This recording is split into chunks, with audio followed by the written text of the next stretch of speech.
जय श्री हरि विष्णु। प्रिय भक्तों, क्या आप जानते हैं योगिनी एकादशी हिंदू धर्म की अत्यंत पवित्र और फलदायी एकादशियों में से एक है। यह एकादशी आषाढ़ मास के कृष्ण पक्ष की एकादशी को मनाई जाती है। इस दिन भगवान विष्णु की विधि पूर्वक पूजा, व्रत और भक्ति की जाती है। शास्त्रों में कहा गया है कि योगिनी एकादशी का व्रत करने से मनुष्य के पापों का नाश होता है, रोग दूर होते हैं और अंत में भगवान विष्णु के परम धाम की प्राप्ति होती है। भक्तों, योगिनी एकादशी का वर्णन प्राचीन ग्रंथों में अत्यंत महत्वपूर्ण माना गया है। यह व्रत मनुष्य को केवल धार्मिक ही नहीं बल्कि मानसिक और आध्यात्मिक शुद्धि भी प्रदान करता है।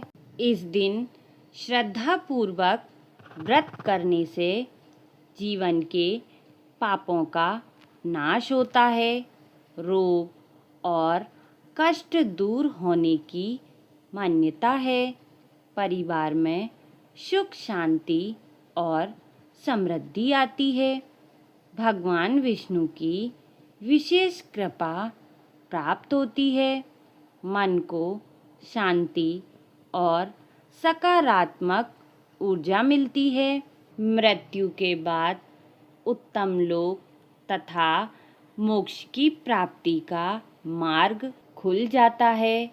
धार्मिक मान्यता है कि योगिनी एकादशी का पुण्य अनेक तीर्थों में स्नान और बड़े बड़े यज्ञों के समान माना जाता है। भक्तों, क्या आप जानते हैं इस व्रत के पीछे मुख्य उद्देश्य भगवान श्री विष्णु की आराधना करना, अपने पापों का प्रायश्चित करना तथा धर्म, संयम और भक्ति का पालन करना है। यह दिन हमें सिखाता है कि यदि मनुष्य अपनी गलती स्वीकार करके सच्चे मन से भगवान की शरण में जाए तो उसे क्षमा और नया जीवन मिल सकता है। प्रिय भक्तों, योगिनी एकादशी की पूजा करने के लिए प्रातः ब्रह्म मुहूर्त में उठकर स्नान करें, घर के पूजा स्थान को साफ करें, भगवान विष्णु की प्रतिमा या चित्र स्थापित करें, पीले वस्त्र, पीले पुष्प, तुलसी दल, धूप, दीप, चंदन और नैवेद्य अर्पित करें। ओम नमो भगवते वासुदेवाय मंत्र का जाप करें, विष्णु सहस्त्रनाम या भागवत गीता का पाठ करें, योगिनी एकादशी व्रत कथा सुने या पढ़ें, रात्रि में भगवान का भजन कीर्तन करें, अगले दिन द्वादशी तिथि में पूजा के बाद व्रत का पारण करें। भक्तों, कहा जाता है प्राचीन समय में कुबेर भगवान शिव के परम भक्त थे।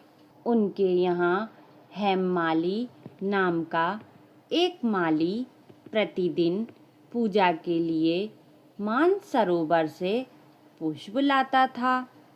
एक दिन हेममाली अपनी पत्नी के प्रेम में इतना मग्न हो गया कि समय पर फूल नहीं पहुंचा सका। इससे भगवान शिव की पूजा में विलंब हुआ। क्रोधित होकर कुबेर ने उसे शाप दिया कि वह कुष्ठ रोग से पीड़ित होकर पृथ्वी पर भटके। बहुत समय तक कष्ट झेलने के बाद हेममाली की भेंट महान ऋषि मार्कंडेय से हुई। ऋषि ने उसे योगिनी एकादशी का व्रत करने की सलाह दी।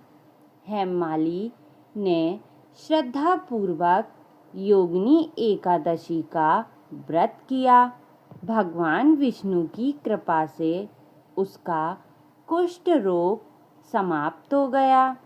उसे साप से मुक्ति मिली और वह पुनः सुखपूर्वक अपने परिवार के साथ रहने लगा। भक्तों, सच्चे मन से किया गया व्रत, पश्चाताप और भगवान की भक्ति मनुष्य के जीवन को बदल सकती है।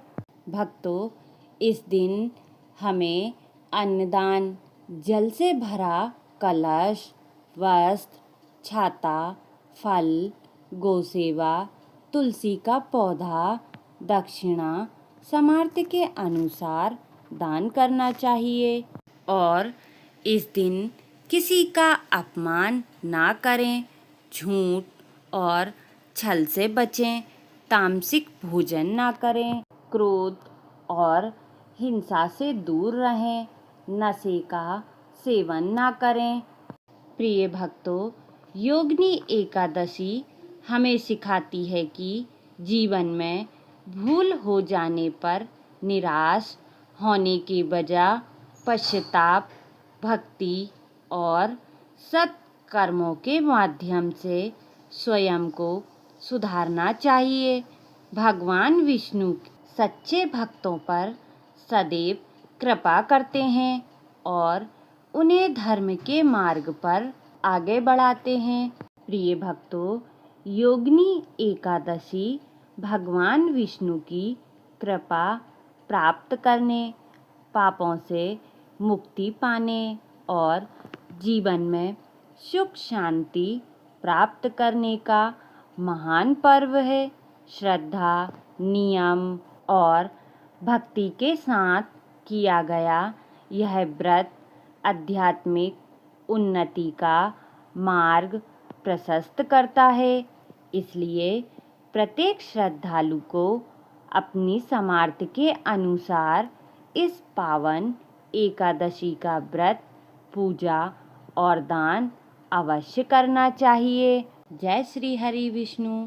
भक्तों, अगर वीडियो पसंद आए तो चैनल को सब्सक्राइब करें, वीडियो को लाइक करें और अपने परिवार व दोस्तों के साथ ज़रूर साझा करें।